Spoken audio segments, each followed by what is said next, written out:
오늘 주의 날이 밤에 도둑같이 좀 무거운 내용일 수 있습니다. 같이 말씀을 보면서 주께서 오늘 우리로 하여금 베트남 허이안 필리핀교회에서 이 메시지를 듣게 하신 이유들이 무엇인지 같이 생각해 보고자 합니다. 주님께서 다시 오실 재림에 대한 예언을 이렇게 말씀하셨어요. 같이 읽어볼까요? 시작! 예수께서 감람산 위에 앉으셨을 때에 제자들이 조용히 나서 이르되 우리에게 이르소서 어느 때 이런 일이 있겠사오며 또 주의 이 말씀과 세상 끝에는 무슨 징조가 있사오니까 예수께서 대답하여 이르시되 너희가 사람의 미혹을 받지 않도록 주의하라. 많은 사람이 내 이름으로 와서 이르되 나는 그리스도라 하여 많은 사람을 미혹하리라. 많은 사람을 뭐한다? 미혹한다. 그렇죠? 미혹한다.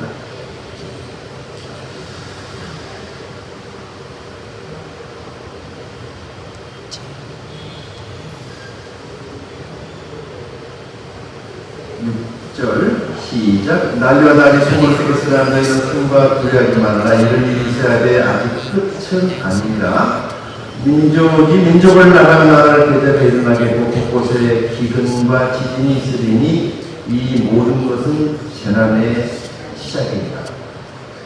전쟁, 기근, 지진이 있을 것이라고 주님께서 말씀하셨습니다. 주님 오시는 날, 주님 오실 때 바로 이런 징조들이 있을 것이다 라고 주님 말씀하셨어요. 성경의 예언은 사실이다. 과연 성경을 믿을만 한가? 그야말로 주님 오시는 시간이, 오시겠다고 약속하셨던 시간이 정말 가까이 왔다는 그런 생각이 듭니다. 늘 축복에 대한 이야기, 평안과 기쁨, 감사에 대한 이야기보다 이럴 때는 이런 메시지를 한번 듣는 것도 좋겠다 싶어서 좀 무거운 내용이지만 성경에 나온 말씀이기 때문에 같이 교훈을 나누겠습니다. 지금 지난 일주일 동안 모든 사람, 전생의 모든 사람들이 이런 뉴스 앞에 가슴을 졸이고 어쩌면 오늘 이 순간에 이스라엘 땅에는 끔찍한 전쟁으로 인한 학살 그리고 수많은 사람의 생명이 지금 목숨을 잃고 있는 그런 기가 막힌 상황입니다. 저도 어젯밤까지 이런 뉴스에 눈을 뗄 수가 없어서 마음 졸이면서 기도하면서 바라봤습니다. 저기 가자지구로 가는 것 여러분 아시겠어요? 이 가자지구. 오늘 이것에 잠깐 말씀을 드리려고 합니다. 우리가 늘 성경을 보고 매일 예배 드릴 때마다 성경을 배우고 공부할 때마다 바로 우리가 관심을 가지고 있는 그 땅의 이야기이기 때문에 어쩌면 오늘 이 가자지구에 일어나고 있는 이 전쟁의 이야기들이, 전쟁의 소식들이 전혀 우리의 삶과 무관하다고 할 수가 없습니다. 우리의 신앙과 무관하다고 할 수가 없습니다. 이 전쟁은 경제적인 그 영향 파급 효과도 크고 사람들의 영적인 문제에 있어서 심각한 문제들이기 때문에 우리가 같이 한번 생각해 보고자 합니다. 가자지구. 자, 이게 이스라엘 나라인데 이 한 나라 안에 팔레스타인이라고 하는 민족과 이스라엘 국가가 이 두 민족이 같이 한 땅덩어리 안에 이렇게 지금 살고 있습니다. 하마스가 통치하고 있는 가자지구 아주 작은 지역이에요. 그러니까 팔레스타인이 둘로 나뉘어 있는데 예루살렘 안에, 이스라엘 안에, 그리고 서안은 훨씬 더 큰 지역입니다. 근데 같은 팔레스타인인데 나눠져 있어요. 파타가 통치하는 서안지구. 아마 뉴스에서 자주 들어서 알 거예요. 이들이 왜 싸우고 있는 것인가 우리가 알아볼 필요가 있습니다. 이 가나안 땅이 어디냐면 바로 그 옛날 이스라엘 민족이 아브라함이 하나님께서 가라고 해서 갔던 그 약속의 땅입니다. 우리가 흔히 말하는 축복의 땅이에요. 예수 믿으면 잘 된다. 여러분 예수 믿으면 잘 된다라고 하니 기복신앙에 빠지는 큰 문제가 생깁니다. 성경을 그렇게 이해하면 안 돼요. 성경은 역사책이기 때문에 이스라엘 역사를 바로 알아야만이 성경이 기록된 이유를 우리가 알 수 있고 우리에게 교훈을 주고 오늘 살아가는 내 삶의 동기가 되는 것입니다. 그 가나안 땅이 이스라엘 왕국이에요. 그리고 이제 시간이 흘러서 계속되는 외세의 침략 속에 선택받은 주의 백성들이었음에도 불구하고 그들의 연약함 때문에, 그들의 종교적인 열심 때문에 오히려 수많은 사람들이 핍박을 받게 되죠. 노예가 되기도 하고 그런 격변의 시간을 보내게 됩니다. 그래서 그 민족, 자기 백성, 하나님 선택하셨던 그 민족을 구원하기 위해서 메시아가 왔어요. 그런데 그 백성들은 그 메시아를 거절합니다. 같이 읽어볼까요? 시작. 총독이 대답해 이르되 이 둘 중에 누구를 너에게 도와주기를 원하느냐? 이르되 바라바로소이다. 빌라도가 이르되 그러면 그리스도라는 예수를 내가 어떻게 하랴? 그들이 다 이르되 십자가에 못 박혀야 하겠나이다. 다시 읽어보기 22절 시작. 빌라도가 이르되 그러면 그리스도라는 예수를 내가 어떻게 하랴? 그들이 다 이르되 십자가에 못 박혀야 하겠나이다. 여러분, 빌라도는 예수님을 못 박혀 죽인 게 아니고 우리 사도신경에 빌라도가 마치 예수 죽인 것처럼 되어 있잖아요. 빌라도는 예수의 무죄를 확인하고 풀어주려고 했어요. 사람들이 예수를 십자가에 못 박으라고 그런 것입니다. 빌라도가 이르되 어쩌느냐? 무슨 악한 일을 하느냐? 그들이 더욱 소리를 이르되 십자가에 못 박혀야 하겠나이다 하는지라. 빌라도가 이르되 어쩌느냐? 무슨 악한 일을 하느냐? 그들이 더욱 소리질러 이르되 십자가에 못 박혀야 하겠나이다 하였느라. 25절입니다. 시작. 백성이 다 대답 이르되 그 피를 우리와 우리 자손에게 돌릴지어다 하거늘. 그 피를 우리와 우리 자손에게 돌릴지어다 하거늘. 이에 바라바는 그들에게 놓아주고 예수는 채찍질하고 십자가에 못 박히게 넘겨졌다. 이때 이스라엘 백성들이 빌라도가 책임을 누가 질 거냐 그러면 내가 죄 없는 이 사람 죽이게 되면은 나는 로마의 엄연한 법을 가지고 있는 사람인데 로마가 세계 최고의 법 위에 서 있는 나라인데 법을 위반할 수가 없다. 그러면 누가 이 사람의 죽음에 대한 책임을 질 거냐 그랬더니 이스라엘 민족이 우리가 지겠습니다. 그랬어요. 우리가 지겠습니다.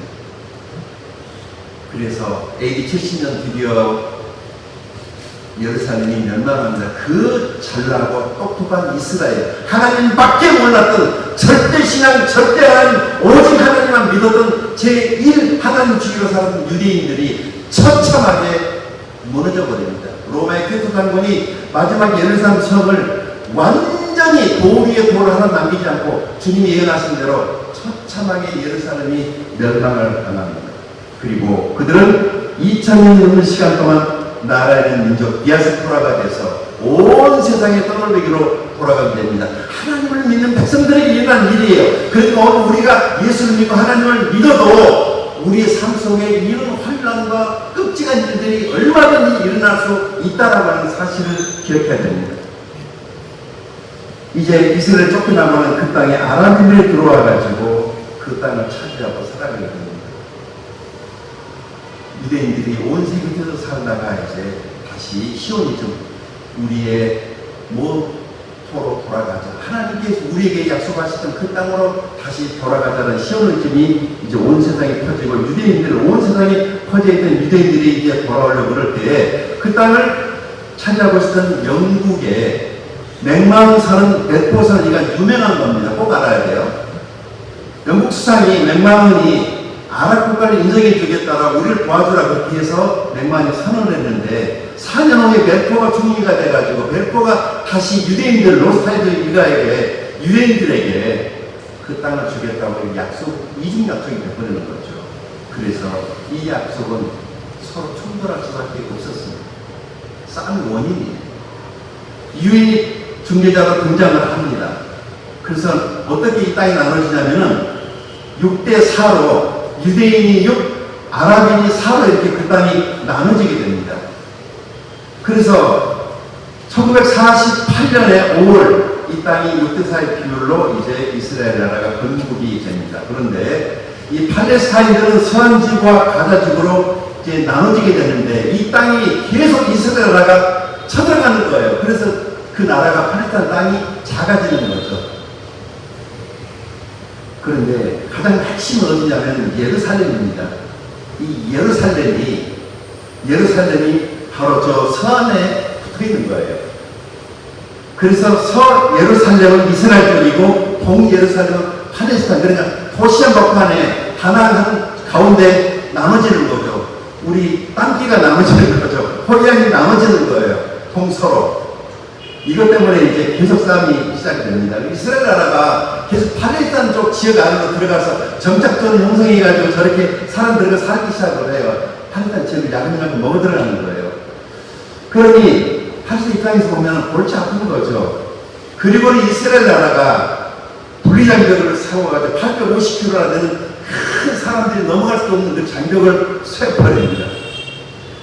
8m 높이의 거대한 장벽을 세워가지고 이제 팔레스타인하고 유대인들이 분리가 되어버리는 겁니다. 그런데 이 장벽을 세울 때 문제가 생깁니다. 이 파란 선, 이게 그린라인, 이게 경계선인데 유대인들이 이 경계선을 무시하고 저 빨간색 보이 분리장벽을 저런 식으로 팔레스타인 지역 안으로 계속 들어가서 장벽을 세워버리고, 그러니까 저 안에 사는 사람들은 어떻게 되냐면 고립이 되어버립니다. 갇혀버리게 되는 것이죠. 그래서 오래가다 보면 신세가 되는 거예요. 이 가장 벽 안에 갇혀버렸습니다, 사람들이. 그래서 그들은 밖에 나갈 수 없는 일자리도, 그 다음에 가족들을 만날 기회도 이제 없으니까 얼마나 답답하겠어요. 이 두 나라는 계속 파국으로 시작됐습니다. 오늘 데살로니가 전서에서 주님께서 다시 오시는 그 날에 대한 이야기를 하십니다. 이 데살로니가 전서는 우리에게, 예수 믿는 사람들에게 마지막 남은 한 가지 소망, 그것은 이 땅에서 오늘 우리가 사는 동안 잘 사는 게 아니고 예수님 다시 오시는 게 우리 예수 믿는 사람들에게 장래 미래 소망이라는 거예요. 그럼 예수 믿는 사람은 항상 오늘이 아니고 미래입니다. 주님 오시는 그 날이 우리에게 유일한 소망이에요. 그래도 우리나라가 세계 선진국이고 제법 먹고 살만한 나라가 됐잖아요.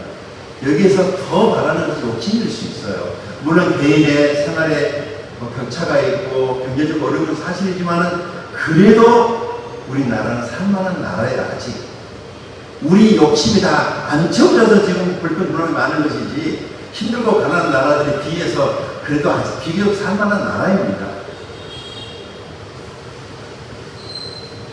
사도 바울에 의해서 데살로니가에 보내준 편지가 두 통인데, 이 첫 번째 편지가 데살로니가 전서, 두 번째 편지가 데살로니가 후서인데 내용이, 주제는 하나예요. 예수 믿는 사람들에게 현실의 슬픔과 어려움과 아픔을 극복할 수 있는 유일한 메시지는 주님 다시 오시는 그날 주의 재림, 예수 재림밖에 없다는 거죠. 이것에 대한 강한 확신이 있을 때 어려움을 이길 수 있고 견딜 수가 있습니다. 다시 읽어볼까요? 시작. 형제자매 여러분, 그때와 시기를 두고서는 여러분에게 벗을 필요가 없겠습니다. 주님의 날이 어떻게? 밤의 소독처럼. 어떻게? 밤의 도둑처럼. 도둑이 밤에 들어오죠. 아무도 모르고 다 잠들었을 때 도둑이 들어오는 것처럼 주님께서 그렇게 오신다는 것을 너희들이 잘 알 거야. 사람들이 보세요. 이게 제가 오늘 말씀 전하고자 하는 핵심 메시지예요. 3절입니다. 읽어볼까요? 시작. 사람들이 평안하다, 안전하다 하고 말할 그때, 이때가 주님 오신 때라는 거예요. 무슨 전쟁이냐. 세상이 이렇게 좋은데 나 장가 가야 돼, 결혼해야 돼, 시집 가야 돼, 집 사야 돼, 땅 사야 돼, 나 좀 부자는 돼야 돼. 주님 오시면 안 된다. 아니잖아요. 제가 어제 이렇게 매일 큐티 묵상 글을 쓰다가, 우리가 하찮게 여기는 나무도 몇백 년 살아요. 인생 고작 100년도 못 사는데 왜 그렇게 욕심들이 많은지 모르겠어요. 죽어서 가져가지 못할 텐데 다 욕심 아니에요. 그러니까 오늘 하루 먹을 것, 입을 것이 있으면 족한 줄 알라고 하신 주님 말씀 생각하고 여행 오신 분들 즐겁게 여행하시고, 또 내일 걱정은 내일 가서 하고 말이죠. 오늘 주어진 이 하루에 서로 즐겁게 기쁘게 가지고 축복하고 재밌게 삽시다. 문제는 사람들이 평안하다, 안전하다고 할 바로 그때가 주님이 오실 때라는 거죠. 아기를 낸 여인에게 해산의 심통이 오는 것과 같이 이건 피할 수 없다는 겁니다. 갑자기 멸망이 그들에게 닥칠 것이니 그것을 피하지 못할 것입니다. 멸망. 그러니까 주님 오시는 날이 어떤 사람에게는 기쁨이지만 어떤 사람에게는 멸망, 심판이라는 것이죠. 그날은 심판의 날이 분명합니다. 우리에게는 기쁨과 영광스러운 날이지만 그러나 주님 믿기를 거절했던 사람들에게는 다시 돌이킬 수 없는 운명의 날이 되고 말 것입니다. 두 번째 16절 17절 같이 읽어볼까요? 시작. 주께서 보려가 천사장의 소리와 하나님의 나팔 소리로 친히 하늘로부터 강림하시리니 그리스도는 죽은 자들이 먼저 일어나고 그 위에 우리 살아남은 자들과 그들과 함께 구름 속으로 끌어올려 공중에서 주를 영접하게 하시리니 그리하여 우리가 항상 주와 함께 있으리라. 아멘. 자, 잘 보세요. 주님께서 오실 때에 처음에 하나님의 나팔 소리가 들린다는 거예요. 하나님의 나팔 소리. 모든 사람이 다 들을 수 있어. 이 나팔 소리는 신호죠. 근데 그 소리가 어떤 소리일지는 모르지만 중요한 것은 이 땅을 살아가고 있는 모든 사람들이 다들 군대에서요. 병사들은 그 나팔 소리에 의해서 아침 일어나기도 하고 밥 먹기도 하고 전쟁에 나가기도 하고 들어오기도 하던 이 신호가 굉장히 중요합니다. 어떤 큰 신호가 있을 것이라는 거예요. 두 번째 뭐죠? 죽은 자의 부활이 있을 것이다. 예수님 오시는 날. 그리고 뭐죠? 공중으로 끌어올려진다. 이거 독수리가 병아리를 팍 내려서 낚아채듯이 그날에 예수님과 구원받은 사람들은 공중으로 들려 올라가는데 이날 분리가 일어나는 거야. 믿는 사람하고 믿지 않는 사람하고 가족이라도 연인이라도 분리가 일어나는 거야. 이 심판이에요. 그래서 이 분리가 일어나고 난 다음에는 더 이상 구원받을 수 기회가 없기 때문에 우리가 예수님 오기 전까지 가족들과 이웃을 위해서 구원을 위해서 예수고 노력해야 됩니다. 선교사들이 지금 모든 걸 포기하고 세상의 모든 나라에 들어가 있는 이유도 바로 이것 때문입니다. 그날 주님 오시고 나면 더 이상 기회가 없기 때문에 복음을 전해야 되는 것입니다. 그리고 나면 공중에서 우리가 주를 영접하게 될 것이다. 지금은 우리가 예수님을 하고 약혼한 상태에 있죠. 힘이 안죠. 아직 만난 적이 없으니까 믿음으로 구원받았잖아요. 그러나 그날 우리가 얼굴로 마주 비하며 어린아이 혼인잔치에 우리가 참여하게 될 것입니다. 어떤 사람들은 이후에 애들에 대해서 7년 뒤에 환란이 일어나고 그 다음에 그리스도 지상 재림이고 그 다음에 천년왕국이 있고 영혼의 세계로 들어간다 이런 교단들마다 믿는 바가 다르기 때문에 그 이상의 이야기는 성경이 말하고 있지 않기 때문에 오늘 설명하지는 않겠습니다. 그러나 오늘 16절 17절에 나오는 것 다시 한번 읽어볼까요? 시작. 주께서 오려가 천사장의 소리와 하나님의 나팔로 친히 하늘로부터 강림하시리니 예수님 오실 때 나팔 소리가 나고 그러고 난 다음에 예수님이 강림하신다. 하늘에서 마치 성령이 이 땅에 강림하셨던 것처럼 주님께서 그렇게 임하실 것이다. 그러면 그 사람 죽은 자들이 일어나고 그 후에 우리 살아남은 자들도 그들과 함께 구름 속으로 끌어올려 휴거. 어렸을 때요 학교에서 숙제를 내줬을 때 조그만 막대 자석을 가지고 그거를 땅에다 놓고 막 비벼가지고 이렇게 들면은 거기에 쇳가루가 이렇게 붙어 있거든요. 생각나시는 거 있을 거예요. 예수님 오시는 날 진짜 예수님과 구원받은 사람은 그걸로 들려 올라갈 겁니다. 근데 가짜들은 그날 주님께 붙지 않으면 끝나는 거예요. 들려가지 않으면 분리되는 겁니다. 구원받은 사람들은 공중에서 주님을 영접하게 될 것입니다. 자, 우리 같이 읽어볼까요? 시작. 그런 행위자는 여러분은 어둠 속에 있지 아니하고 그날이 여러분에게 도둑과 같이 덮치진 않을 것입니다. 여러분 모두 빛의 자녀요 낮의 자녀입니다. 우리는 밤이나 어둠에 속한 사람이 아닙니다. 그럼 오늘 다른 사람은 농담이 말고 깨어있으며 정신을 차리십시다. 정신 차리고 있어. 두 번째 메시지. 약간 좀 오늘 우리 형병제도 머리가 약간 어지러지하다고 그랬는데 냉수 마시고 정신 차리십시오. 이게 무슨 말이에요? 깨어있으란 말이 무슨 말이냐면은 내가 정말 구원받은 하나님의 자녀인가 내가 정말 구원을 받았는가? 내가 오늘 지금 오신 나팔소리가 나면 받을 준비가 됐는가에 대한 영적인 이야기입니다. 정신차 깨어서 잠도 자지 말고 그런 얘기가 아니고 내 구원을 점검해 보시고 정말 오늘날 주님 오시는 날 내가 기쁘게 주님을 만날 준비를 하고 있는가에 대한 우리의 삶을 돌아보는 것이죠. 자, 마지막 세 번째 메시지입니다. 같이 읽어볼까요? 시작. 잠자는 자들은 밤에 자고 술에 취한 자들은 밤에 취하나니 그러나 우리는 낮에 속한 사람이므로 정신을 차리고 믿음과 사랑을 가슴방이 갑옷으로 입고 구원의 소망을 품으로 씁시다. 하나님께서는 우리를 진노하심에 이르러 정하는 것이 아니라 우리 주 예수 그리스도로 말미암아 구원을 얻도록 정하여 놓으셨습니다. 그러니까 우리를 다 죽이고 심판하시겠다는 것이 아니고 하나님의 계획은 모든 사람이 다 예수 믿고 구원받는 겁니다. 그러니까 주님 오신 날의 약속이 어떤 사람들은 틀렸다라고 말할 수 있지만은 아닙니다. 주님이 오시면 더 이상 구원받을 수 있는 기회가 없기 때문에 이 약속이 유예되고 주님이 기다리고 계신 것입니다. 그래서 구원을 받으면 믿음으로 구원받았지만 그날에 우리의 구원이 완성이 되니까 그런 소망을 가지라고 말씀하고 있는 것입니다.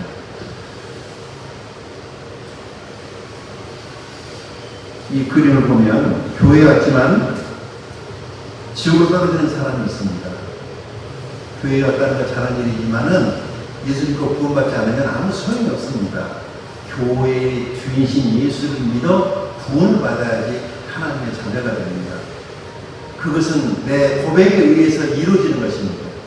예수를 내 마음의 구주로 받아들이는 것이 예수를 믿는 것입니다. 그래서 그 믿음 때문에 천국에 가는 거예요. 못된 신앙, 예배, 뭐 이런 신앙의 열심, 의로운 행위 이것 때문이 아니고 내가 예수를 주와 하나님을 믿었느냐. 왜 지옥에 갑니까?